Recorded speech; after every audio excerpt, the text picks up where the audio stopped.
Alright, let's dive into something that's been making waves recently: Ukraine's bold move to strike one of Russia's biggest oil refineries in a long-range drone attack. Now, this isn't just another headline, it's a strategic play that's got me thinking about the bigger picture.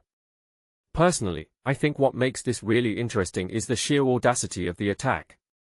We're talking about a facility hundreds of miles from the Ukraine border, deep into Russian territory. It's not just a military strike, it's a statement. Ukraine is saying, we can hit you where it hurts, and we're not backing down. But let's break this down. The Slavneft-Yanos refinery in Yaroslavl isn't just any target. This is one of Russia's crown jewels in terms of oil production, churning out about 15 million tons of crude oil annually. That's fuel for cars, jet fuel, you name it.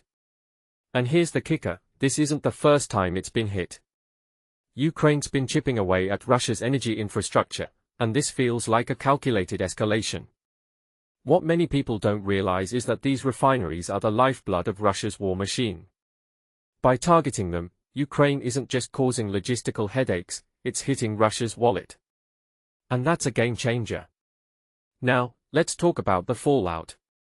Russia's already imposing restrictions on petrol sales across the country. If you take a step back and think about it, this is a direct result of Ukraine's strikes.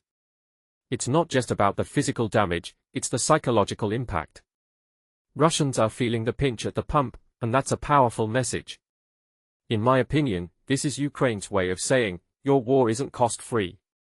It's a reminder that every missile fired, every soldier deployed, has a price tag, and Russia's citizens are starting to see it. But here's where it gets even more fascinating. Ukraine isn't just going after refineries. They've also been targeting Wildberries, Russia's e-commerce giant. Now, why does that matter?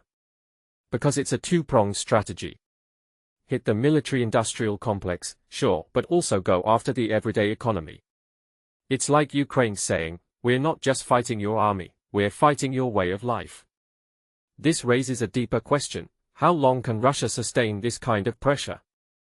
We're not just talking about military might here, we're talking about public morale, economic stability, and international perception. And let's not forget the broader context. While Ukraine's stepping up its game, Russia's ramping up missile strikes on Ukrainian cities. It feels like a desperate move, doesn't it?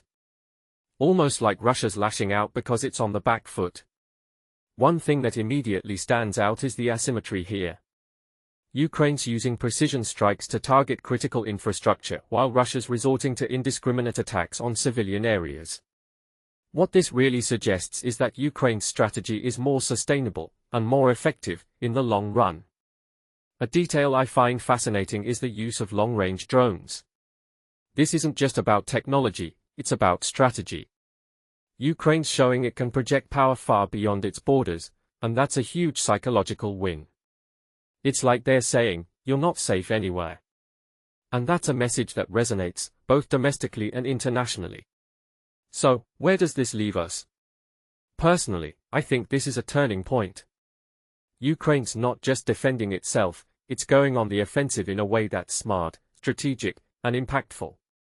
From my perspective, this is a war of attrition, and Ukraine's playing the long game. They are chipping away at Russia's ability to sustain this conflict, both militarily and economically. The question is, how much more can Russia take? And more importantly, how much more will its people tolerate? What makes this really interesting is that it's not just about the here and now. It's about the future. If Ukraine can keep up this kind of pressure, it could fundamentally alter the dynamics of this conflict. And that's something everyone, from Moscow to Washington, is watching very closely. So, here's my closing thought: this isn't just a war on the ground, it's a war of wills, resources, and strategy. And right now, Ukraine's making some seriously bold moves. What do you think?